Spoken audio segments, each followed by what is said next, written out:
We've already reported to you that the Orlando mass shooter Omar Mateen has pledged that he was a supporter, pledged loyalty to the Islamic State. That was reported by FBI Director James Comey in a press conference yesterday, etc. But here's where it starts to get a little weird. Comey also said that during calls that were surveilled by the FBI, Mateen mentioned Moner Mohammed Abu Salah, a fellow Floridian who traveled to Syria to fight with Jabhat al-Nusra, the Al-Qaeda affiliate in Syria.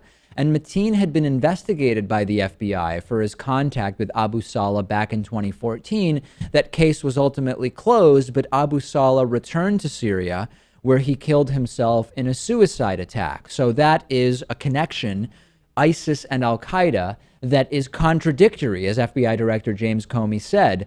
In addition to that, in 2013, Mateen claimed to be a member of Hezbollah, the Shiite military militia based in Lebanon. These groups are not friendly with each other. Hezbollah, Al-Qaeda, and ISIS, ISIL, the Islamic State, the three groups which Orlando shooter Omar Mateen either pledged loyalty to or seem to be connected to, are in many cases enemies. The Islamic State and Al-Qaeda are both Sunni Islam-inspired groups. Al-Qaeda has publicly disavowed the actions of ISIS, though, and Hezbollah is a Shiite Islamic group, totally separate altogether. In Syria, Hezbollah supports the government of Bashar al-Assad, which means that it is basically positioned against the Islamic State and Al-Qaeda. But this isn't really that shocking, right? I mean, maybe Omar Mateen wasn't looking at the differences between the various Islamic terror groups, but was looking at how they were alike, and those similarities are what appealed to him. Oh, no doubt.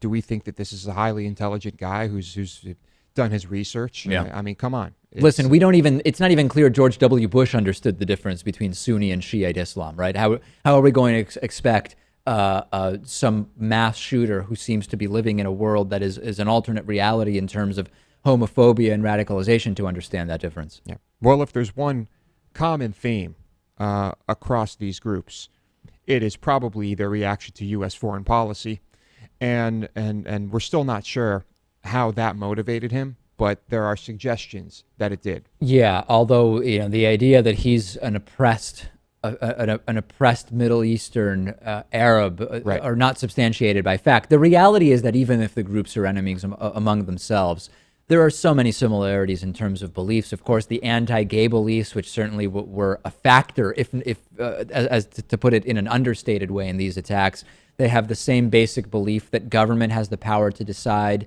what religious beliefs must be practiced by people within a country. They want their religion to be informing government and judiciary and law.